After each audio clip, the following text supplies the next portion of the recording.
esto. Bien. Más o menos por acá habíamos visto la clase pasada, la última clase teórica habíamos visto el control de flujo, cómo ventana deslizante ayuda a aprovechar al máximo un canal, mandando varias tramas, ¿sí? Sin tener que esperar por la confirmación, obviamente salvo hasta agotar el tamaño de la ventana, ¿sí? Entonces con eso manteníamos el canal ocupado en lo posible al 100% y la eficiencia mejoraba, ¿no es cierto?, con respecto a lo que era parada y espera, donde podíamos mandar una sola trama. Esa es una de las funciones de la capa 2, junto con el control de acceso al medio, ¿sí?, que es otra función importante que tiene la capa 2. Dentro de lo que es el control de acceso al medio, tenemos varias técnicas: reserva, contienda y paso del testigo serían las tres grandes categorías. La primera, digamos, usada más que nada en la conmutación de circuitos, no tanto orientado a la conmutación de paquetes, y las otras dos sí, ya directamente relacionado con las tecnologías de conmutación de paquetes, que es lo que realmente nos interesa en las redes actuales. ¿Bien? Entonces, dentro del control de acceso al medio, primero explicar qué es el control de acceso al medio. La palabra, digamos, refleja, ¿no es cierto?, la acción, la función que tiene que realizar la capa 2, que es arbitrar por el uso de un medio, en este caso compartido, entre todas las estaciones que van a acceder a ese medio. ¿Sí? Medio, hablamos de un medio de transmisión, o sea, puede ser un coaxil, puede ser un UTP, puede ser una fibra óptica, puede ser un medio inalámbrico. Entonces, ese medio físico compartido entre todas las estaciones, tengo que administrarlo, tengo que arbitrar en qué momento accede cada estación.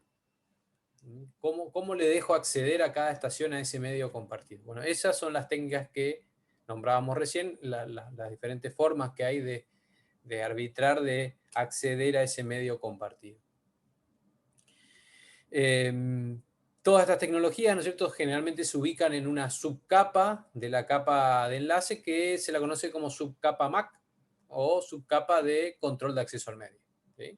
MAC significa Medium Access Control y es algo, digamos, primordial, fundamental en las redes de área local principalmente, que es donde se comparte el medio.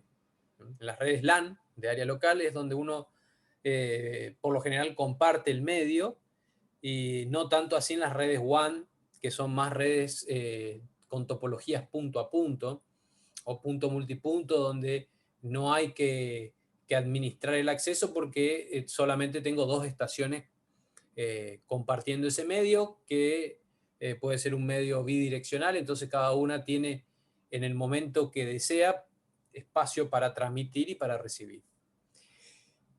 Sin embargo, en las redes locales, como el medio compartido, como decíamos, tenemos que arbitrar en qué momento accede cada uno para que no haya colisiones. Lo que llamamos colisiones, cuando dos estaciones quieren transmitir en el mismo momento, se va a producir una colisión, ¿sí?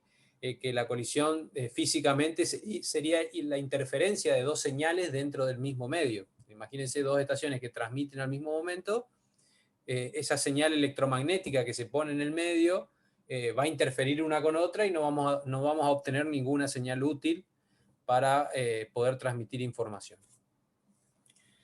Bueno, dentro de la clasificación general tenemos el reparto estático y el reparto dinámico. ¿Sí? El reparto estático entraría a lo que son las técnicas de reserva, y en el reparto dinámico las técnicas de contienda y paso del testigo, que son esas tres técnicas que enunciábamos recién al comienzo. ¿tá? Que son esta técnica de contienda y paso del testigo en la parte de reparto dinámico, y técnicas de reserva en el reparto estático del canal. ¿Qué tengo de ventaja, desventaja uno y otro? ¿Sí? El reparto estático obviamente es más sencillo, se divide el canal. Si yo tengo tengo 10 estaciones, voy a dividir el canal entre las 10 estaciones, y las 10 estaciones van a tener reservado, por eso técnica de reserva, van a tener reservado un espacio fijo dentro de ese canal, ¿sí? Por eso el reparto estático o técnicas de reserva, digamos, tiene que ver con eso. Yo tengo dividido el canal según la cantidad de estaciones que tengo. ¿Cuál es la desventaja? Que tengo que conocer de antemano cuántos usuarios, cuántos canales necesito. ¿Sí? Yo les dije recién, tengo 10 usuarios, bueno, divido en 10, pero no siempre sé cuántos usuarios voy a tener. Eso yo lo puedo hacer, por ejemplo, bueno, en una central telefónica conmutada, donde yo tengo tantos abonados, ¿sí? Y voy a tener, tengo un canal para cada uno, ¿sí? Y después tengo un troncal que lo dimensiona en función de la cantidad de usuarios que tengo, ¿sí? O sea, la variación de usuarios es muy lenta y yo puedo estimar y puedo calcular la cantidad de canales que voy a necesitar. Sin embargo, en las redes más dinámicas, donde imagínense Internet, ¿no es cierto? Donde tengo usuarios que se conectan, se desconectan, consumen, abren varias aplicaciones en simultáneo y digamos, es muy variable la capacidad, la necesidad de cada usuario.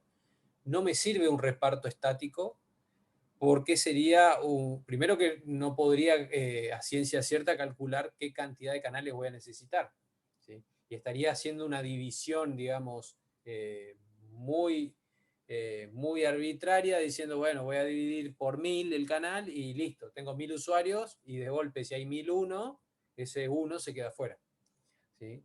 Entonces, ¿qué hago ahí? Digo, bueno, no, pongo todo el ancho de banda que tengo disponible, todo el medio de transmisión que tengo disponible, lo pongo disponible a todos los usuarios y que de manera dinámica se vaya asignando. ¿Sí? Bueno, necesitas transmitir vos, listo, ocupa el canal, si está libre, ocupalo.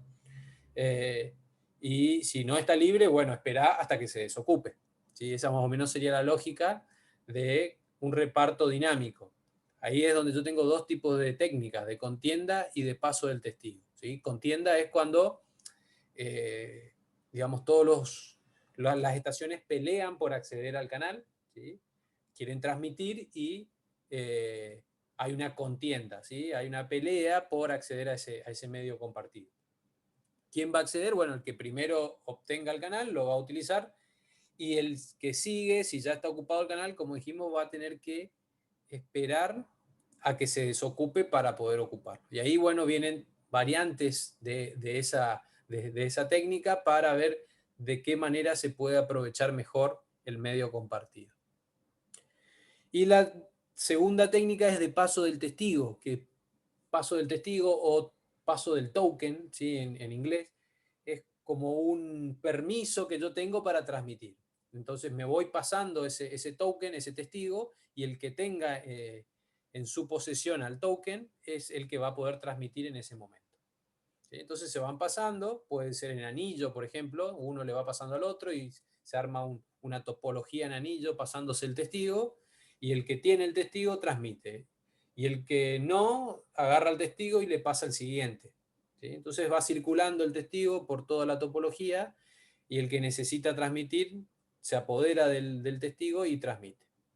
Obviamente termina de transmitir su trama y suelta el testigo, pasa al siguiente. Más o menos esa es la dinámica de este tipo de tecnologías de control de acceso al medio. Bueno, vamos a hablar un poquito más en detalle de las técnicas de reserva. Las técnicas de reserva son estáticas, ¿sí? Cada estación tiene asignada una parte de la capacidad del canal y ahí es donde yo tengo dos formas de hacer. Una es dividiendo el canal en frecuencia y otra es dividiendo en tiempo. ¿Se acuerdan? Eso ya lo vimos en comunicaciones. O sea que estas técnicas, sin por ahí entrar en este detalle de control de acceso, ya lo vimos en comunicación de datos cuando hablábamos de la multiplexación por división de frecuencia y la multiplexación por división de tiempo, que son las dos dimensiones que podemos estudiar o evaluar en una señal electromagnética. Podemos dividirla, digamos, un rango de frecuencia lo podemos dividir como en canales, ¿sí? De frecuencias separadas, o todo se ocupa todo el ancho de banda, todo el espectro de frecuencias, pero le voy dividiendo en tiempos, ¿sí? Cada estación transmite un tiempo específico y deja de transmitir para dejarle el espacio a otra estación. Eso obviamente sincronizado en el tiempo, cada uno va ocupando la ranura temporal que le toca, y de esa manera organizadamente podemos compartir el canal. ¿Estamos? ¿Estamos hasta acá? Esas serían las dos técnicas entonces de división que puedo hacer en un reparto estático de un canal. Gráficamente, esquemáticamente, podríamos verlo como lo que está en la presentación, ¿sí? Vamos a un poquito más grande. ¿Está? Tenemos, por ejemplo, el ejemplo típico, ¿no es cierto?, de la telefonía. Bueno, acá mezclándose varias, cada uno de estos teléfonos, ¿sí? La señal que se genera del teléfono está todo en la misma frecuencia, o sea que si yo la sumo, se van a interferir, ¿sí? Entonces, ¿qué hago? Multiplexo en frecuencia y este teléfono lo pongo en una portadora que era la que trasladaba el rango de frecuencias a una frecuencia específica. Lo pongo en el canal 1, entonces lo denomino portadora F1, F2 y F3. Entonces cada una de estas señales de telefonía multiplexadas con esta portadora se trasladan en el rango de frecuencias que yo necesito para que no se interfieran.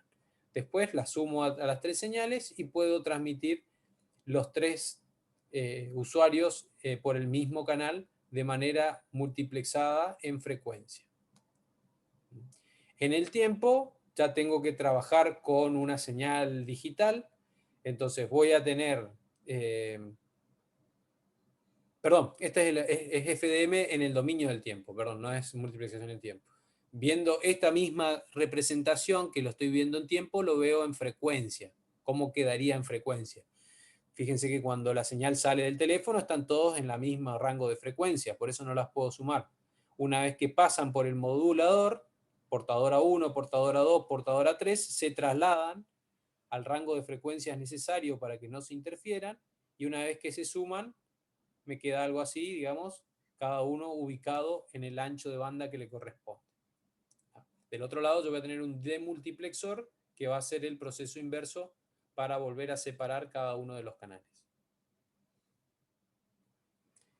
En TDM voy a necesitar que la señal sí, la información que esté en el dominio digital, ¿sí? Entonces yo voy a poder intercalar datos entre una estación y otra a través de un multiplexor TDM que va tomando la entrada en diferentes instantes de tiempo y los va mezclando temporalmente. Entonces me van quedando las tramas armadas, cada uno con la ranura que le corresponde para transmitir su información.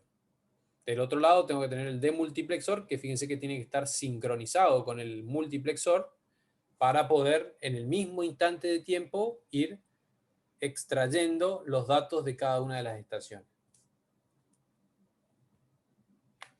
Esa es una de las cuestiones, digamos, del TDM, que tiene que estar perfectamente sincronizado con el multiplexor, ¿sí? Tanto el demultiplexor como el multiplexor tienen que estar sincronizados en tiempo para poder ir leyendo las tramas y asignando los datos a cada una de las estaciones receptoras.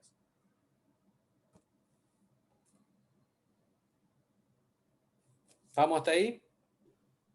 ¿Van siguiendo? Sí, profe. ¿Estamos? ¿Sí? Sí. Bueno. Una cuestión importante, digamos, es el desempeño de esto. O sea, el FDM y el TDM son tecnologías que se utilizan, muy utilizadas, ¿no es cierto?, en comunicaciones, pero para datos del tipo de datos que se genera en las redes, digamos, de computadoras, de Internet, no es que sea muy eficiente, ¿sí? Por eso vamos a hablar un poquito acá del desempeño. Generalmente los datos en una red de computadoras es del estilo de datos en ráfagas. O sea, yo estoy sentado, por ejemplo, ahora frente a mi computadora, y si no estuviera haciendo esta clase virtual, ¿no es cierto?, que estaría navegando por Internet, cada vez que accedo a una página, por ejemplo, hay momentos donde hay mucho flujo de datos cuando yo descargo el contenido de una página, pero después, digamos, la red queda ociosa porque yo me quedo leyendo la página, leyendo el email, ¿sí? Una vez que ya descargué los datos en mi computadora, digamos, no necesito estar ocupando la red todo el tiempo, ¿sí? Salvo que esté haciendo un streaming de video o un streaming de audio o por ejemplo, una clase virtual como esta donde hay un consumo más o menos constante de los datos. ¿Está bien? Ahí es donde es más eficiente FDM y TDM, cuando yo tengo controlada la cantidad de usuarios y tengo un consumo constante de la capacidad de los enlaces. Ahí sí se justifica, digamos, un diseño con técnicas de reserva. ¿Tá? Por eso la telefonía fija, la telefonía en general, que es donde uno hace un uso constante cuando está hablando por teléfono, ¿sí? O una red de videocable donde hace un uso constante del canal, ahí sí, digamos, es más ventajoso usar una tecnología de reserva estática del canal. Pero, como les decía recién, en el ejemplo de una red de datos, por ejemplo, para navegar por Internet, que el flujo de datos es mucho más dinámico, en ráfagas, ya no se vuelve tan eficiente. Fíjense un poquito acá esta fórmula que me da según la teoría de colas, ¿no? Vamos a ver de cómo se obtiene esta ecuación, pero simplemente decir que se puede, digamos, calcular, ¿sí? El retardo medio, T, ¿sí? El retardo medio, fíjense que estamos hablando de un valor estadístico, ¿sí? Un retardo medio de un canal que tiene una capacidad C, o sea, bits por segundo, o R, nosotros hicimos el ejercicio de la clase pasada con R, por ejemplo, la tasa de datos, bits por segundo, y una tasa de llegada, acá estamos hablando también de un valor promedio, ¿sí? Lambda de tramas por segundo, ¿sí? Tantas tramas por segundo, con una longitud promedio, de vuelta a otro promedio, de 1 sobre mu bits por trama, ¿sí? O sea, son todos valores promedios estadísticos que me van a dar un retardo medio, ¿sí? Que se calcula de esta forma en función de esos parámetros. O sea, uno estaría tentado a hacer un cálculo sencillo. Si no supiéramos de esta ecuación, por ejemplo, si a mí me dicen, a ver, tenés tramas que tienen 10.000 bits por trama, ¿sí? Y tenés un canal que tiene una velocidad de 100 megabits por segundo. ¿Ustedes cómo harían el cálculo del tiempo o el retardo que tendría yo para transmitir estos 10.000 bits? ¿Cómo sería? Si tengo 10.000 bits por trama y tengo un canal de 100 megabits por segundo, ¿cómo calcularían ustedes el retardo? ¿Qué es el tiempo de transmisión que veníamos calculando, por ejemplo, en el ejercicio que hicimos el lunes?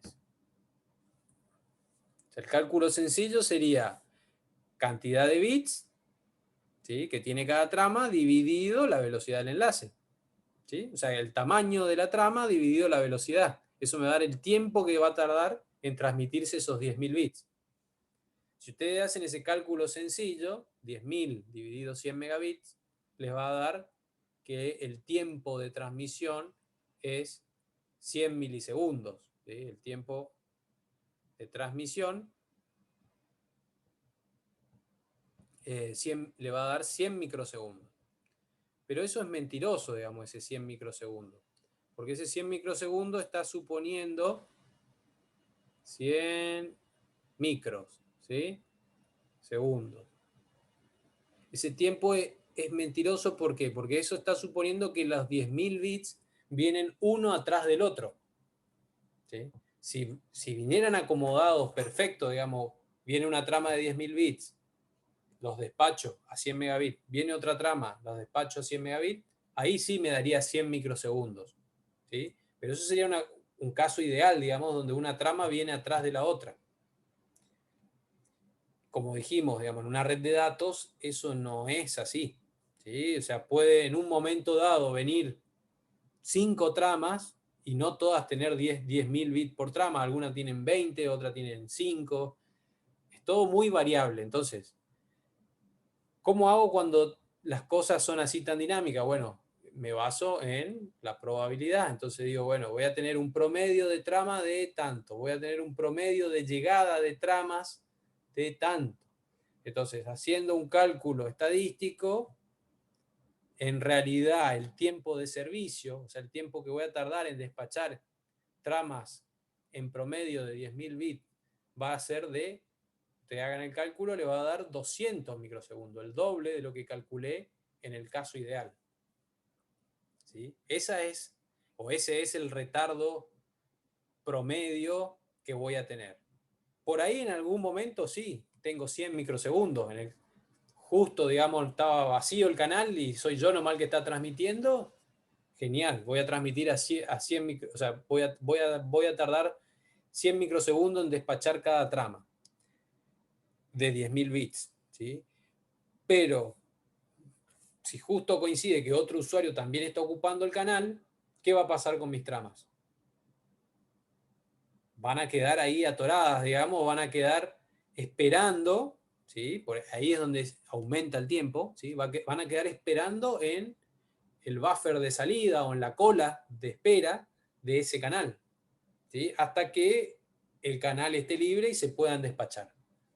Entonces, haciendo todo ese análisis es donde yo llego a esta conclusión de que en promedio mis tramas se van a despachar a 200 microsegundos.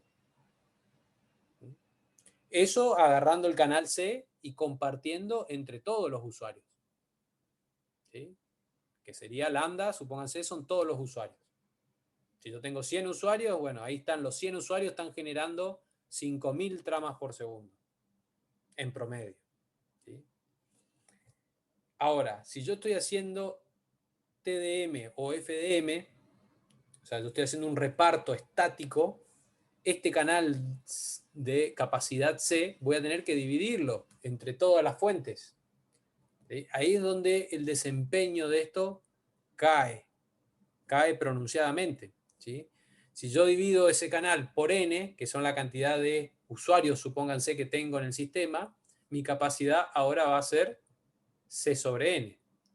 Y la tasa media de tramas que cada uno de esos usuarios genera va a ser lambda sobre n. Entonces, si yo calculo ahora aplicando la misma ecuación de la presentación anterior, ¿sí? Hago el mismo cálculo, me va a dar que el retardo ahora se multiplica por n. Si antes me dio 200 microsegundos, ahora me va a dar n por 200.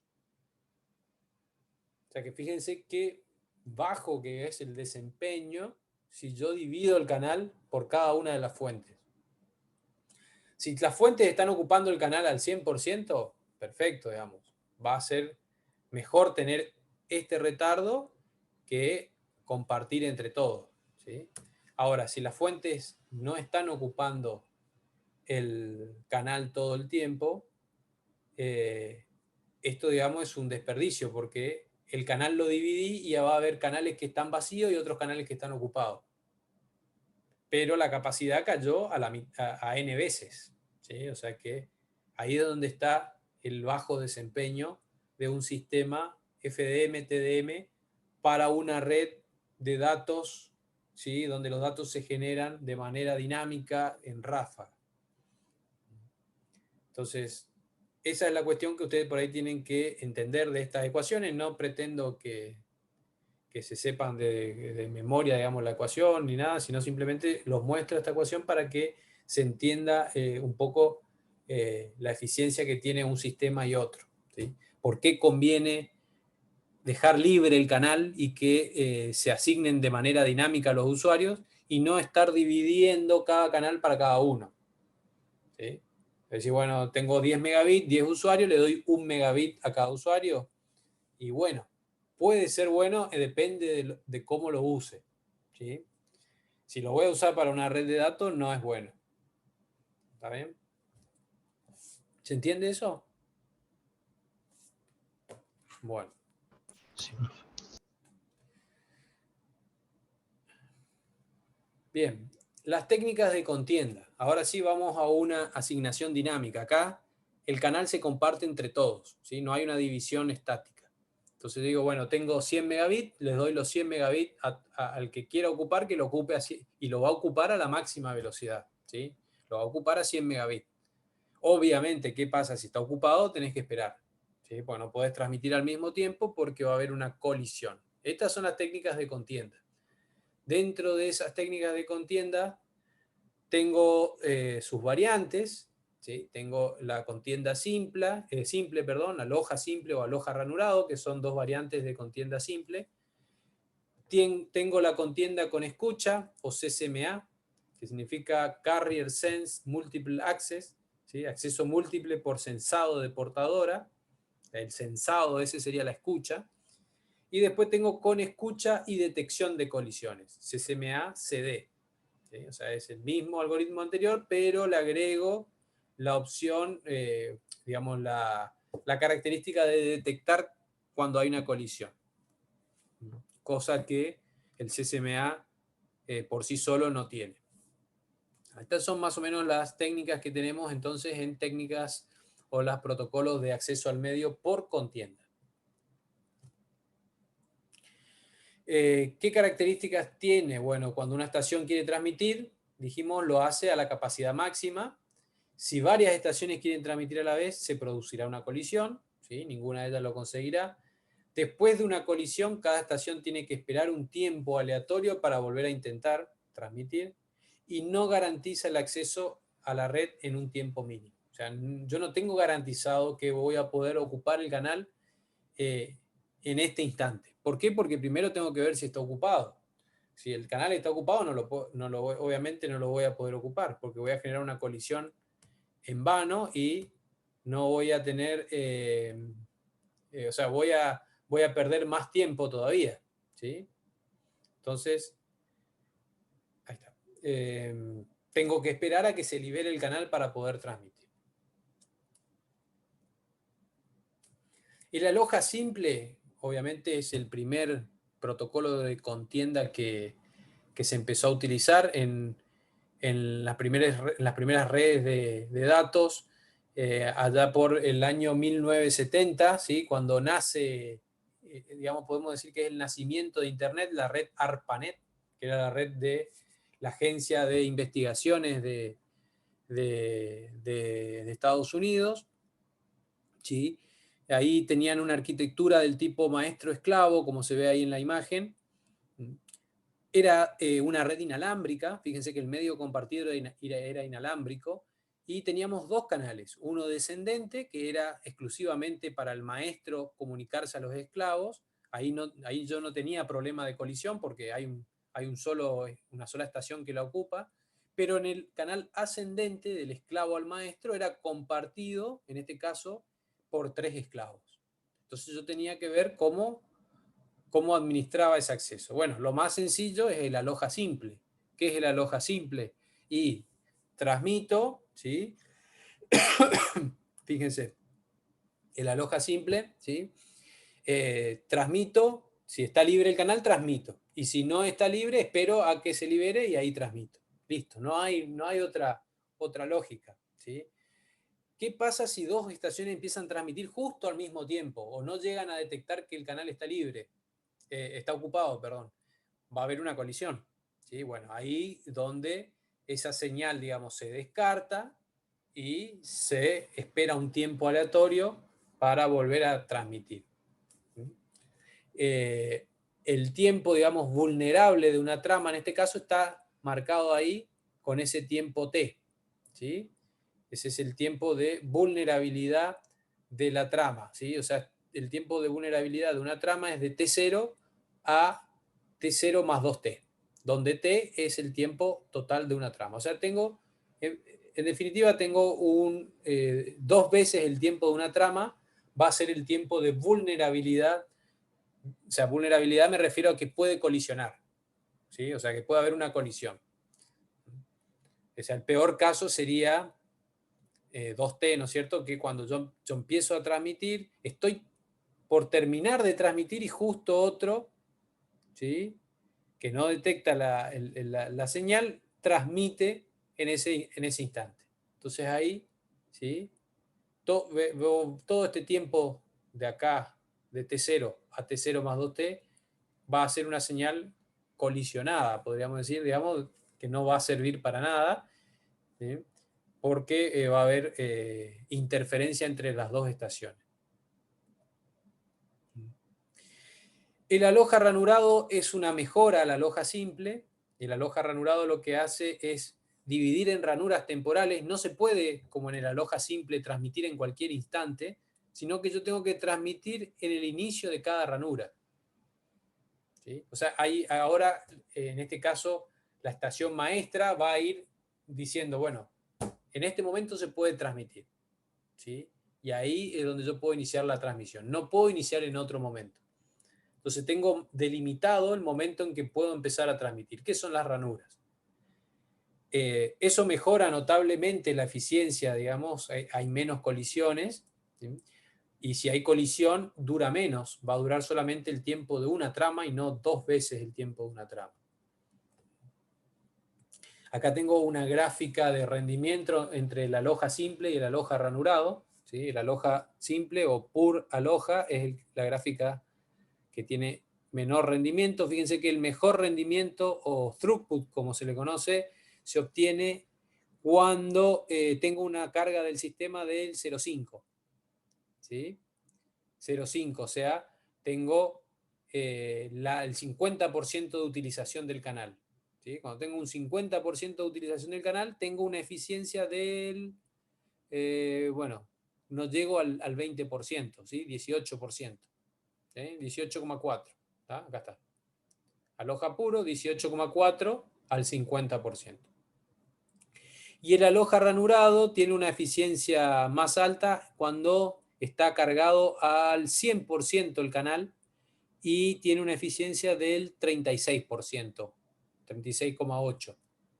Fíjense que ninguno de los dos llega al 50%, ¿sí? De eficiencia, ¿tá?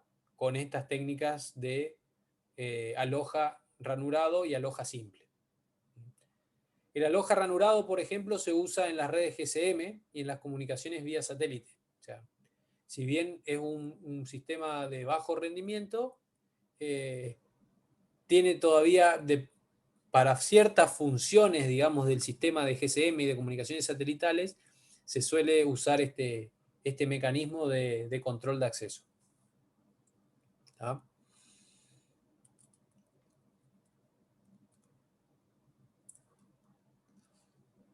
Bueno, vamos a cortar un ratito que ya se está por terminar la sesión seguramente. Y en 5 minutos volvemos con CCMA.